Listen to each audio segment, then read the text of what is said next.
keep this team coverage of Hurricane Arthur moving.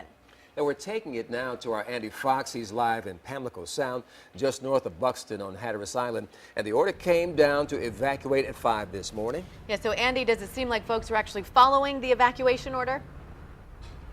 Oh, yes, absolutely. And all the news that we just got from Jeremy was just terrible news. We're down here on the Pamlico Sound because I want to show you what this means, the news that Jeremy gave us about where this hurricane is heading and where it could make landfall. This is the Pamlico Sound, and it is a great concern that there would be sound side flooding, a storm surge. And right in the distance over there is Buxton. And Buxton was last hit badly in 1993 by Hurricane Emily.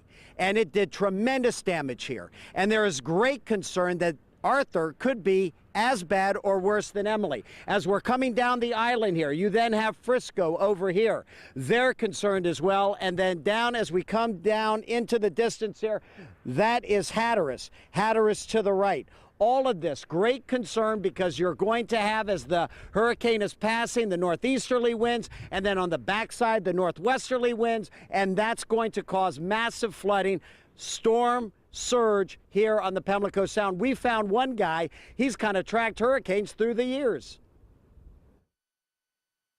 This is the workshop of cabinet maker Mark Spies, born out of history. With good reason to believe that flooding can occur, everything is off the floor. Mark Spies is here. Mark, tell me about your own hurricane tracker you have here.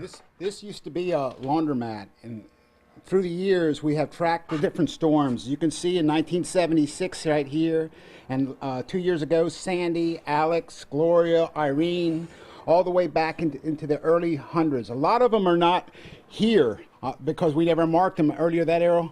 But you can see that most of them were an average of 2 feet in the shop. Hey, where's Emily? Go on up. Hurricane Emily. Go up the pole.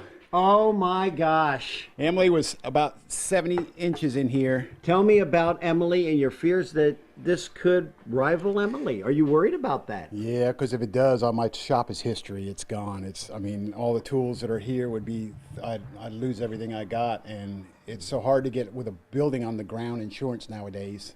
You know how that is and everything. Well, with that in mind, Mark, show us the top line. There's a top line about a foot above Emily, and it says leaving for good. And if it gets that high, I'm over this island. I'm leaving. So there's the tale of 2 stories here on the Outer Banks. Beautiful out here. Windsurfers, kiteboarders, beautiful. Pamlico Sound. And the other side, the other tragedy side, the terror side, the fear side of what can happen when these hurricanes hit this most beautiful place in the world right here on the Outer Banks.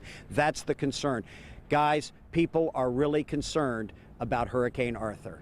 We'll keep you updated. More news coming up in the 150 minutes of news on the Outer Banks at the Pamlico Sound. Andy Fox, 10 on your side.